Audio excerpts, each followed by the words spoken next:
Are you serious? I initially screamed into the phone when I received a call from my mom. How on earth did it come to a discussion about marrying my sister-in-law? I thought. I had no idea why my mother would suggest marrying my sister-in-law. But as my mother continued talking, I eventually found myself listening intently. My name is Brandon, and I'm 31 years old. Suddenly, I am in a state of confusion. This is because when I answered the phone, thinking it was just a routine check-in from my mom, she suddenly said this. Brandon, how are you? Listen, this is sudden, but would you marry Emily? What? What are you talking about all of a sudden? That's not a normal sentence to say after how are you? Why would you say something like why don't you marry Emily? I was so surprised that I shouted out loud. I even thought something might be wrong with my mom. My mom, unbothered by my agitation, started talking. Well, you see, Emily seems to be having a tough time raising her child alone. Linda from the neighborhood said she went to help her daughter, who just had a baby. That's where she saw Emily. I was curious about what Linda, who has been helping me since I was a kid, had witnessed. Linda has always been a nosy lady, unable to ignore anyone in the neighborhood who's in trouble. Emily currently lives about 3 hours away from our house. Because she's busy with work and raising her child, we only get to meet during long holidays like Thanksgiving. This year too, during Thanksgiving, I had a blast playing with my 5-year-old niece Sophie. But the fact that Linda made a point to tell my mom about it made me wonder what state Emily was in. What happened to Emily? That's the thing. According to Linda, Emily was sitting on a bench at the park, letting Sophie play, and didn't even move when Sophie called her mom. She seemed really tired. I see. Emily is always smiling, but that must be exhausting. She's doing everything alone. Holding my cell phone to my ear, I was thinking about Emily. I met Emily, who is my sister-in-law, when I was still a college student. The first time we met was when I was introduced to her by my brother in my senior year, at the age of 22. I have a brother who is 5 years older than me. His name is Michael. Our relationship as brothers was neither good nor bad, I suppose. The age difference played a part, and Michael and I had different personalities. I was a typical baseball kid, involved in Little League and immersed in baseball from morning till night. On the other hand, Michael didn't hate sports, but he preferred reading books or crafting, so we didn't play together much as brothers. Michael was smart and good at studying, so when I became a middle school student, he often helped me with my studies. Brandon, do you have any study guides for the entrance exams? If not, want to use mine? Bro, I don't think I'll understand even if I look at the study guides. Can you teach me? As I prioritized club activities until the last minute during my high school entrance exams, I wasn't confident in the written tests. I figured it would be better to be taught by Michael, who was smart, rather than going to a cram school at that point. After discussing it with my parents, I begged Michael for help. Seriously, first, try solving the problems I give you. Although I solved the problems Michael gave me, the results were not good. Seeing my answers, Michael, who seemed to have switched on, became an incredibly enthusiastic tutor. We studied hard together, and I somehow managed to pass the entrance exam to my desired high school. Michael, already a college student by then, was incredibly happy for me. That's great, Brandon. You worked hard. I was embarrassed but happy at the smiling and ruffled-haired Michael, which was a very memorable image for me. From then on, I think I started talking more with Michael. Michael, always a step ahead, was my role model. He was a bit stubborn, but I like my kind brother. When I was in my sophomore year of college, Michael was 25. I think it was around that time when Michael introduced me to Emily. Brandon, I want to introduce you to someone. Yes, the voice of Michael on the phone sounded embarrassingly bashful, as if he was struggling to hold back a grin. Really? Bro, a girlfriend. That's awesome. I want to meet her. I immediately jumped at Michael's news. She's my girlfriend. Well, she is now. I mean, I want to marry her. That's what I'm thinking. Michael, at 25, had a calm and intellectual aura that honestly made him popular with women. He seemed unaware of his own appeal, though. So, I was excited to meet the woman Michael had chosen, especially since he was considering marriage. Getting married, that's huge. I can't wait to meet her. When are you introducing us? I plan to come home for New Year's. Will you be at the house, Brandon? Yeah, I'll be there. My part-time job is on break. I'm looking forward to it. Got it. I'll call you again when I have more details. After hanging up, I told my parents, and it seemed each of them had already heard. They were as excited as I was. In anticipation of New Year's, we eagerly cleaned the house and did some serious shopping. Then, finally, the day came when Michael would bring his girlfriend. We were all restless after Michael called to say they were almost here. When the doorbell rang, we even argued over who should answer it. Eventually, I decided to do it and opened the front door. Brandon, long time no see. Are Mom and Dad doing well? They're good. Oh, and you must be his girlfriend. Nice to meet you. Standing nervously behind Michael was Emily, his future wife. When I spoke to her, Emily stepped forward from behind Michael and replied politely. Nice to meet you, I'm Emily. I'm in a relationship with Michael. Sorry for intruding on your New Year's family gathering. Thank you so much for letting me come. I couldn't help but have a good impression of Emily, who greeted us politely despite her nervousness. She was petite with fair skin and big eyes. There was something about her that was adorably kitten-like. I thought she was genuinely cute. And it seemed my parents thought the same. Oh my, she's so cute. Dad, isn't she just adorable? Emily, the woman set to become your mother-in-law, seems to have really taken a liking to you. I thought to myself that the typical mother-in-law and daughter-in-law issues probably wouldn't exist in our house. Watching my parents, these thoughts crossed my mind. Indeed, she's a lovely young lady. Let's not stand in the entrance. Please, come in. Dad was smiling like I'd never seen before.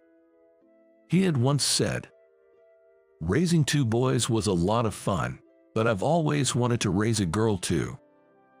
He had let that slip while slightly tipsy. I'm looking forward to you and Michael finding wives, he had said. At the time, I had just broken up with a girlfriend, so I could only respond with a wry smile. Yeah, let's go in. And Emily, please.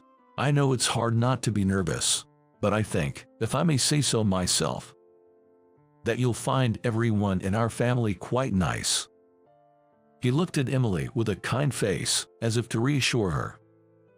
Michael is generally a kind person, but I thought this particular expression was reserved just for Emily. She really caught a great guy. Then, we all introduced ourselves, a bit nervously, and enjoyed a meal together. Mom was incredibly enthusiastic, preparing lots of Michael's favorite dishes. We had a great time looking at photo albums and spending time together. That time is still a precious memory for me. Thanks for today. It was fun. And thanks for meeting Emily. Emily is such a great person. Take good care of her, bro. Yeah. Count on me. Michael declared this proudly, and Emily smiled shyly but looked very happy. My parents and I saw off the two of them, and a happy day came to an end. Afterwards, their relationship progressed smoothly, and a year later, they happily held their wedding ceremony. Brandon, I'm so happy to become family with you. Me too. Can I call you sis from now on? Of course, you can. I'm fine with bro too. It'd be weird if Brandon suddenly started calling me big brother now, right? Probably, I'll still call you bro even when we're old and gray. That's fine by me. Hey, let's drink together, even when we're old. I did a fist bump with Michael, watching the ceremony to the end. The sight of them pledging their eternal love in the chapel was so moving, I cried a little. To be honest, not just a little, I cried a lot. After the wedding, Michael and Emily lived happily, and we all got along well as an extended family. 3 years into their marriage, Michael called to say they had something to tell us and asked if they could come over. At the time, I was at work and only heard about it when I got home. But when I found out Michael and Emily were coming, I noticed something was off with my usually cheerful mom. "What's wrong, Mom? You seem more gloomy than usual. Something happened." Mom is usually optimistic and laughs a lot, but she was different that time. Mom seemed a bit troubled when I asked her. "Do I? Well, I'm a bit worried." Michael sounded so lifeless on the phone. It was just different from usual. All I could do was vaguely nod at her words. I couldn't imagine a downcast Michael. He's always been so calm, but being calm is different from lacking energy. Thinking we would understand better once we met, I tried to encourage Mom. "Maybe he's just tired from work. We'll know when we see them." That seemed to settle her a bit. "That's true. No point worrying now. They're coming this Saturday, so let's make some delicious food to cheer them up." Mom started cleaning the house as usual, and I felt relieved. I was looking forward to seeing Michael again on Saturday.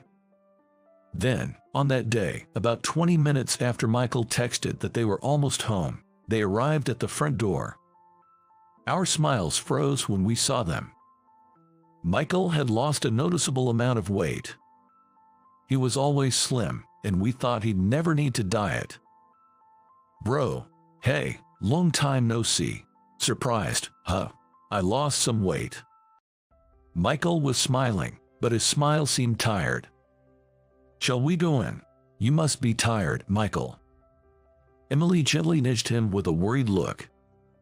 Snapping out of it, my parents invited them to sit in the living room. We all sat at the dining table in silence until Mom served tea. After taking a slow sip of tea, Michael started talking. "Sorry for the shock, I lost a lot of weight. Losing weight really drains your energy."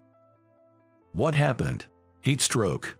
Mom asked, furrowing her brows with concern. "No, not heat stroke. Cancer, terminal. They said I have a year left."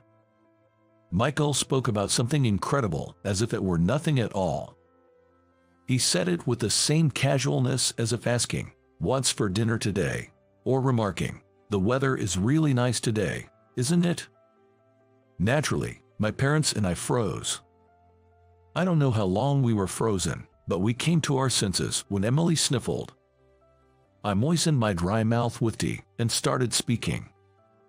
Probably Dad or Mom should have asked, but they were still in shock. I had to be strong and start the conversation, as I knew we all probably had the same questions in mind. "Terminal. Is it really, I mean, incurable? Not even surgery or chemotherapy?" Michael responded calmly to my question. "Yes. There's nothing that can be done. I even sought second opinions, hoping to extend my life, but after visiting 4 hospitals, they all said the same thing. I'm just tired of it all." Emily was silently crying next to him. Right, they had just built a house and were excited about their careers. They just built a house, and you were so happy about the big project at work. Why does it have to be you, bro? My voice trembled as I spoke. I had to exert effort to hide my shaking. I clenched my teeth, desperately holding back tears. It's harder for Michael. They had just gotten married, acquired their own home, and everything was going well at work. It was a life full of happiness. Yet suddenly, Michael's future was given a finite deadline. That was the hardest part. "Is there anything we can do? Anything we can help with?" Mom said this through her tears. But even while crying, she looked steadily into Michael's eyes. "There's a lot, but the most immediate request is about Emily." Michael looked at Emily with his usual gentle smile. Emily tried to smile back at him, but tears kept streaming down her face. Emily's pregnant. Hearing that, I couldn't hold back my tears anymore. A strange sound came from deep in my throat, a stark realization that I was crying. Tears wouldn't stop flowing. Mom also started crying loudly. I buried my face in my sleeve like a child. "Will you make it? Will you get to see your child, even just for a moment?" Dad asked for all of us. "Yeah, I plan to see the child. I want to, at all costs. I hope to be there for at least the first 3 months after the birth." As we wiped our tears, I saw Michael smiling. Emily was smiling next to him too. I couldn't stop wondering how much they had talked and cried about this before telling us. The thought made me cry again. It's going to be tough after the baby is born, right? I plan to go to fatherhood classes and share the parenting, since Emily has no parents. Could we ask for help after the birth? "Don't worry, leave it to us. We'll be there for you. Emily, will you rely on me?" "Yes, of course. Thank you so much, Mom. I appreciate it." "Sorry, Dad, Mom. I haven't been a good son. And the order of things is all wrong, isn't it? Sorry, Brandon. I guess I won't be able to drink with you when we're old." Michael apologized, referencing our conversation from the wedding, and I managed to smile through my tears. "I'll drink on your behalf, bro. Do that for me. But don't overdo it, okay?" He reached across the table and ruffled my hair. His hand was Michael's, but the wrist peeking out of the sleeve was thin. This conversation wasn't a lie or a dream. It was real. Michael really had a limited time left. The reality was so sad and frustrating that I cried again. I wanted to rebel, saying I wasn't a child to be comforted. But maybe this could be the last time he'd comfort me. Maybe there's still time, but maybe. Can I enjoy being comforted for a bit longer, bro? I'll ruffle your hair as much as you want until it's time," Michael said happily, continuing to ruffle my hair. My parents and I were visibly affected, and I could hear my parents sniffing louder, but I didn't mind. I think Michael probably didn't either. After being consoled by Michael for as long as I needed, he and Emily left. Now, our entire family was worried about them driving home. I might have lost a bit of strength and get tired more easily, but I want to live as normally as possible for now. "Don't worry, I'll make sure he's careful." We repeatedly asked her to take good care of Michael and saw them off. As soon as they left, Mom collapsed in tears. "Why? Why does it have to be him? Why does he have to go through this?" She cried like I had never seen before, wailing loudly. "It's true. Why? I'd take his place if I could, especially now that they're expecting a child." Even Dad, who had seemed calm, knelt beside Mom and cried. It's true. He was just trying to stay composed, but Dad surely wanted to cry and wail too. He's always been a family-oriented and doting father. Seeing my parents in tears, I knelt down and hugged them. The parents who once seemed so big and protective, now felt so small as I became an adult. Let's do everything we can. Let's support Michael and Emily in every way we can. I don't know how or what we can do, but let's give it our all. My tearful words made my parents nod in agreement. We decided on 3 things during our family meeting. Not to impose our opinions on Michael and Emily. To support whatever they want to do. To offer financial assistance within a non-burdensome range. We were careful about giving them space but stayed involved in their lives. When Emily had severe morning sickness, Mom stayed overnight with her, and Dad or I accompanied her to the hospital when needed. As time went on, Emily's pregnancy progressed to 6 months. Michael found strength in talking to Emily's belly and supporting their growing child. But then, the day came suddenly. One late night, our house phone rang. All of us jumped up, startled, and I took care of Mom, who was frozen in shock, while Dad answered the phone. "Hello, Emily." "Yeah, yeah." Dad's tense voice made Mom and me feel an ominous premonition. Mom clutched the sleeve of my sweatshirt. I held her shoulder tightly. "Understood. We'll be there right away. Hang in there, Emily. We're coming." Dad repeatedly assured Emily, and I realized that the time had come sooner than expected. "Is bro not doing well?" He suddenly became unwell and lost consciousness. "They've asked for family to come," Dad explained. "Why now?" He was so close to meeting his child. Mom cried, unable to hold back her emotions.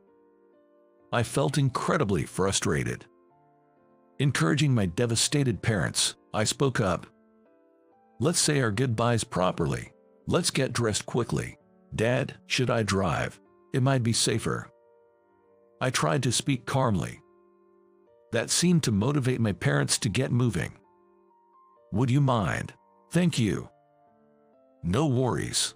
Let's hurry." We then drove through the night on the highway to the hospital. It took about 3 hours using the highway.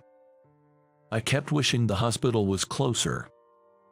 Michael and Emily trusted the hospital's doctors greatly, so we had kept our promise from the beginning not to interfere with their hospital choice. Upon arriving at the hospital, we passed through the night reception and were led to Michael's room. It was a simple private room, where my thin brother lay on the bed. He looked as if he could stop breathing at any moment. Emily was by the bed, crying and holding Michael's hand. "Look, everyone's here. Your father, mother, and Brandon." Michael. "Oh, why has this happened?" "Michael, you did well. You were so brave, despite all the hardships." My parents spoke to him one after another, while I stood frozen, unable to take a step. I had so much I wanted to say to Michael, but saying goodbye felt like accepting the inevitable, and I couldn't find the courage. It was Emily who gently pulled my hand. "Brandon, please say your goodbyes to Michael." Though she was crying, her grip was strong. Yes, Emily was the one who was suffering more. She had to raise the child in her belly alone now. I couldn't afford to be scared. I nodded, let Emily lead me to Michael's bed, and took my brother's thin hand. Dad gently made room for me, and I took Michael's hand, now so thin. "Bro, you've worked so hard. It was a bit sudden at the end, but I'll never forget you. Don't worry about Emily and the baby. We'll take good care of them. So, it's okay, it's okay." I intended to grip it firmly, wondering if this would reassure Michael. I squeezed his hand tightly and wiped away my tears. I wiped my tears and Emily spoke to him. "Thank you for all the happiness. Our time together might have been shorter than others, but I was happy. I'll be happy from now on too. I'll make sure our child is happy. Thank you." We all cried uncontrollably. It seemed like Michael waited for everyone's farewells before quietly passing away. After that, I cried so much, I honestly don't remember how I spent my time. When I came to my senses, everything was over, and a small altar for Michael was set up in our house. Every day, we gathered as a family, prayed at the altar, and talked about Michael. "Emily, not much longer now. We're so excited." "Yeah, but are you okay, Emily? Going back to the house Michael built, all alone. It's worrying, but it's what Emily wants." Indeed, Emily had refused our suggestion to stay with us until after the birth and recovery. "I want to be in the house Michael built for us. For now, that's what I need." With tears in her eyes, Emily said to us, and we couldn't insist. We just asked her to contact us if anything happened and kept an appropriate distance. Then, as my parents and I were discussing that it was almost time, we received a message from Emily. She was going into labor and on her way to the hospital, asking my mother to come. Mom quickly got ready. "Dad, get the car ready," she said, grabbing the bag she had prepared. "Let's go. Brandon, can you stay home?" "Sure, I'm not a kid. I'll be fine." Seeing Mom bustling about, I felt relieved. She had been quite down. After my parents left, I prayed at Michael's altar. "Bro, Emily's doing great. Please cheer for her." Later, around 10 a.m. the next day, I got a call from Mom. "She's born. A beautiful baby girl. Emily is tired but okay." I felt a deep sense of relief. Tears of joy rolled down my cheeks. "That's great. Really great. Yay, that's great." I couldn't say anything else, and after hanging up, I prayed again at Michael's altar. "Bro, you and Emily did great. That's wonderful." Somehow, even Michael's photo seemed pleased. I met my niece Sophie about 2 weeks after her discharge from the hospital. Mom had told me that a woman's body post-childbirth is like having been in a car accident, which really scared me. "Thank you, Brandon." Emily said this apologetically, propping herself up in bed with the baby in her arms. "I'm single and clueless, but I heard that a woman's body after childbirth really needs to be cared for, so please, really lean on Mom and take it easy. Thank you. Your mom has been taking care of everything. That's natural. You're our beloved daughter now, and you gave us a grandchild. Thank you, Brandon." "This is Sophie." Michael had named her. Emily offered for me to hold her, but I refused with all my might. Too scary. I couldn't bear the thought of something happening to this delicate being because of me. What would I say to my brother then? No, no, no, no, that's too much for me. What if something happens? My panic made the women laugh, but Dad understood my fear.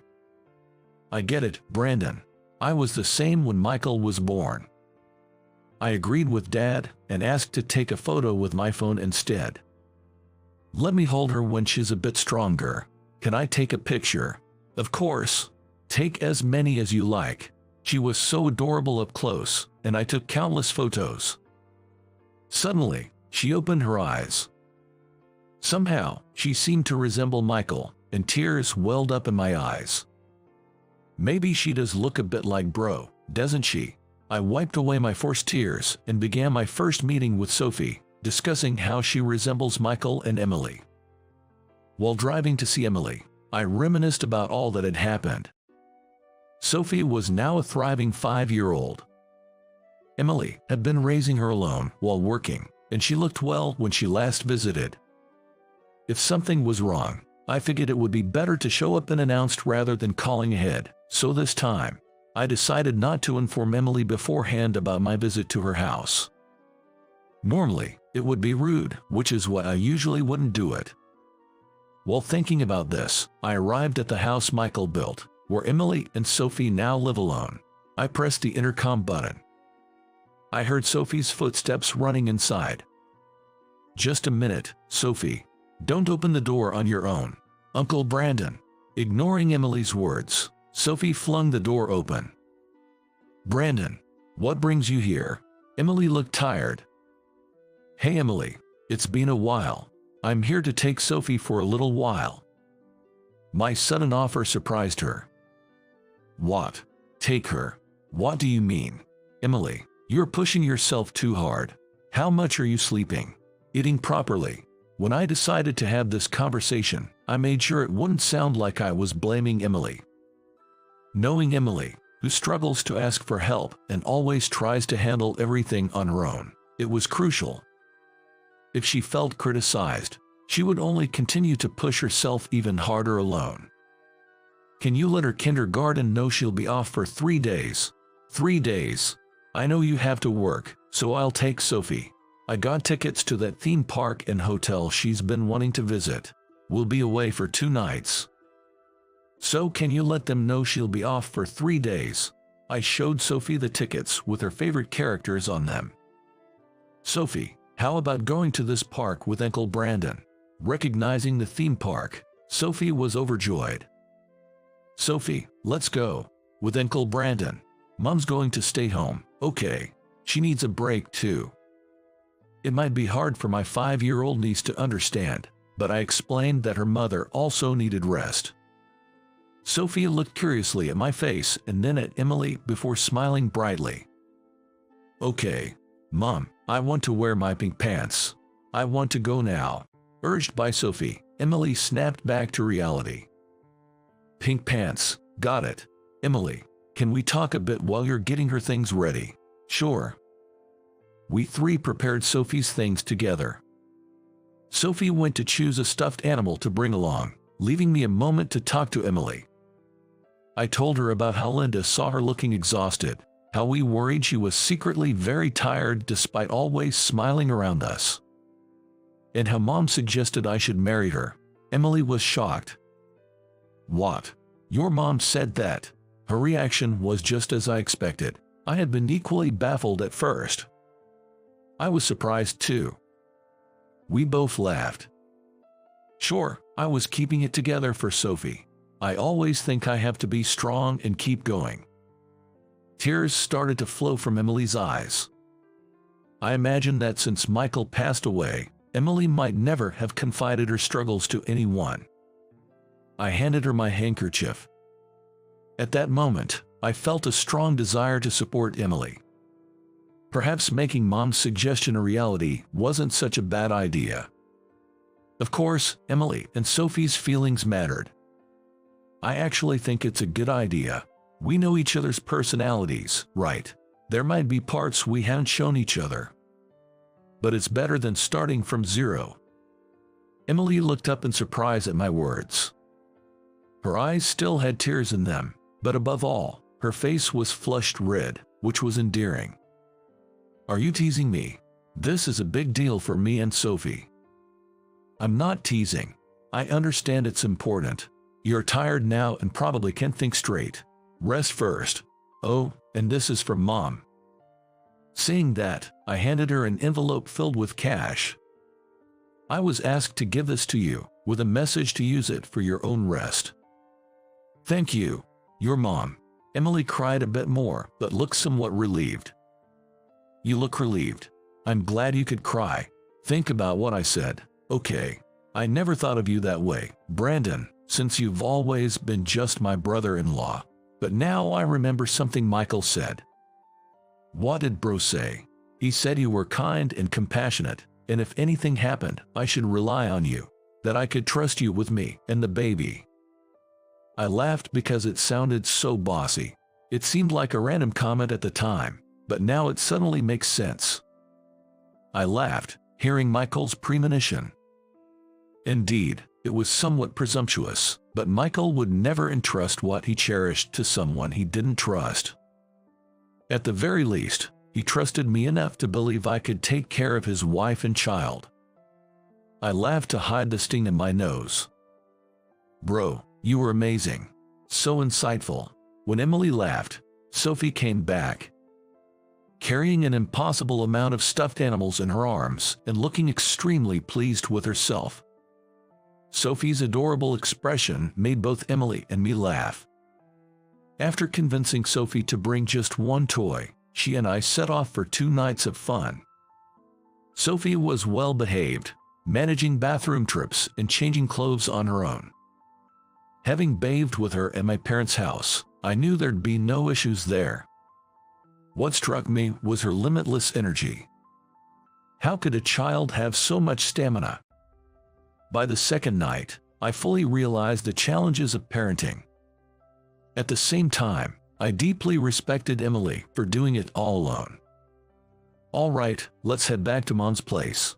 Yay! After thoroughly enjoying ourselves for 2 nights and 3 days, we returned home to where Emily was waiting. Since I had told her we'd be arriving soon, Emily was waiting for us in front of the house. Mommy, Sophie waved excitedly from the car window.